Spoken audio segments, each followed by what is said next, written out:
Welcome one and all, I'm Josh Rivers. Now, this opening footage may seem a bit familiar, because this video is kind of a companion piece to the previous video I did about Warframe, but I'm not actually going to be talking about Warframe this time. I want to open by talking about free-to-play games in general, because free-to-play games got a bad reputation for a bloody good reason. And with the industry now having gotten so much slimier, seeing a game like Warframe, an absolute microcosm of every bad thing a free-to-play game has ever done, receive such widespread praise for having an ethical approach to monetization, it makes me worry about what exactly we're willing to let games like this get away with, just for having the bare minimum restraint of making themselves free to play. When a game makes itself free to play, the temptation is to suggest that this is an act of generosity. It isn't.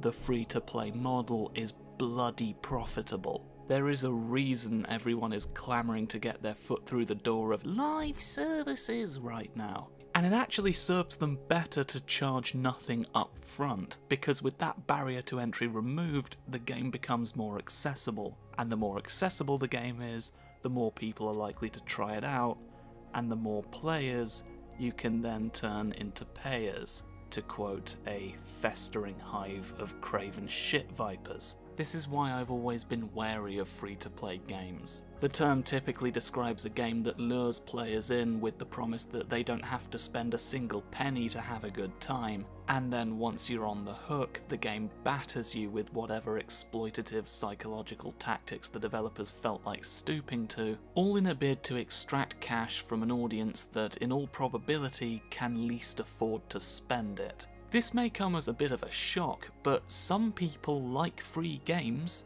because they don't have money to spend on games. But the games themselves, they don't care. They can't distinguish between those players and players who actually have cash to burn. They're not built with any regard for who they're sticking their barbs into. They're just there to make money off you.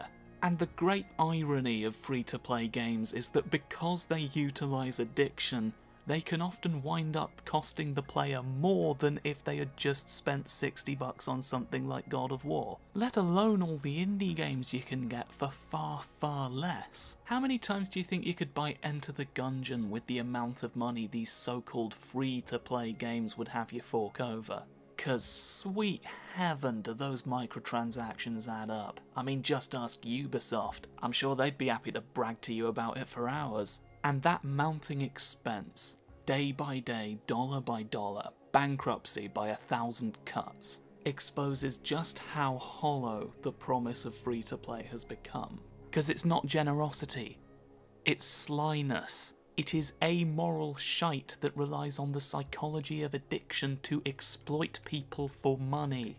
And for some unfathomable reason, it's just sort of been accepted that, well, that's the trade-off for not having to pay anything up front. Since fucking when?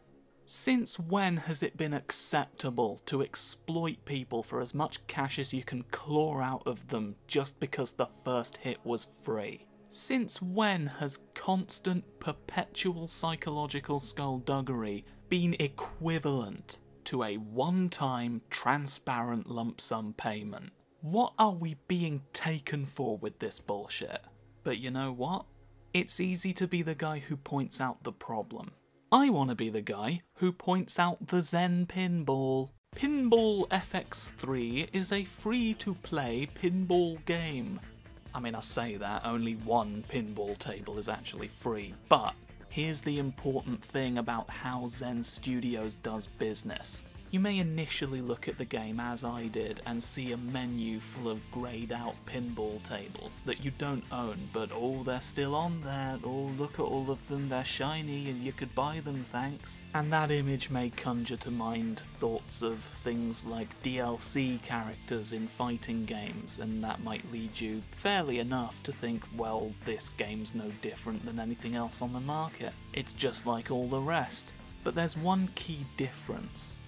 And that difference is, all of these pinball tables you're looking at have functionally nothing to do with each other. With stuff like DLC characters in fighting games, or indeed any game with a competitive element, you may come across players who have those characters in an online match, and if they beat you, you might think, they're quite good, I kind of want that character now. Isn't that right, Activision? Or even in a PvE environment, you can find yourself looking at a bunch of other players who've spent money on the game and have all of these interesting weapons and new characters and fancy cosmetics, and they're all shiny and you want them, but you haven't forked over the necessary wonga. And so you're forced to just sit there looking enviously at the other players, wishing you had something fancy and shiny of your own until Baroque Tear shows up and charges you your in-game net worth for a fucking scarf. In both the examples I just gave, the stuff you're being sold affects the experience in some way, even if it's not immediately obvious how. It impacts your experience of the stuff you've already got. Whereas in Pinball FX3, the Spider-Man pinball table is still the Spider-Man pinball table, regardless of whether or not you bought any of the Star Wars ones, because all the tables functioned completely independently of each other. They're totally separate experiences. Essentially, when you buy a new table, you're pretty much buying a new game, albeit one with the same mechanics. And the end result of this is that even though they're showing you all of the different tables, you're not really any more compelled to buy them than you would be if you were just looking at stuff on a store shelf. Because that's essentially what it is. There's no trickery at play here, they're just showing you a list of products, and you can buy whatever interests you and then ignore the rest of it.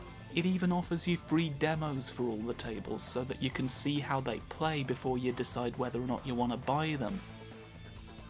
Remember demos? Huh? Remember those? All they're really doing is showing you that the other tables exist, and that alone isn't going to automatically make you want to buy them unless you were already kind of interested. And if you're not interested in something, there's no gimmickry or sleight of hand being performed to try and trick you into thinking you are, because it's just a list of unconnected things, and there's not really a lot of trickery you can get up to with that. And so you never feel like the game's twisting your arm, even when it's going out of its way to promote certain tables. Because it doesn't matter how prominently it's featured on a store shelf, if you don't want cornflakes, you're not gonna buy cornflakes.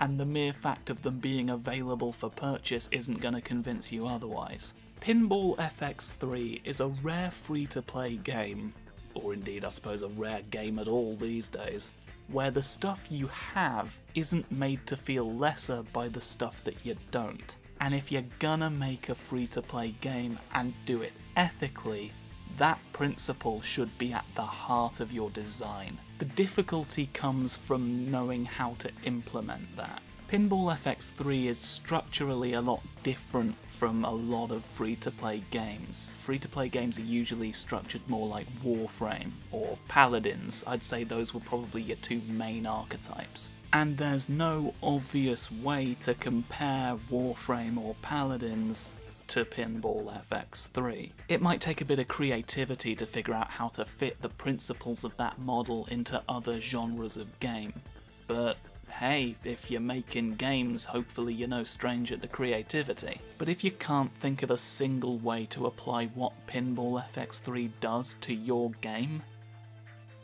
maybe you shouldn't make your game free to play. Whenever there's any critical discussion about monetization in games, someone inevitably says, well, the games have got to make their money somehow. And that is true.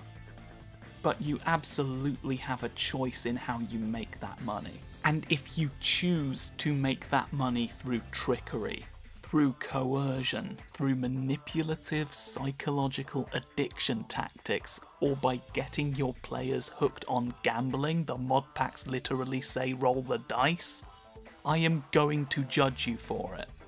Because Pinball FX3 didn't have to resort to that. Pinball FX3 is free to play done right. And that, well, I just thought that was worth mentioning.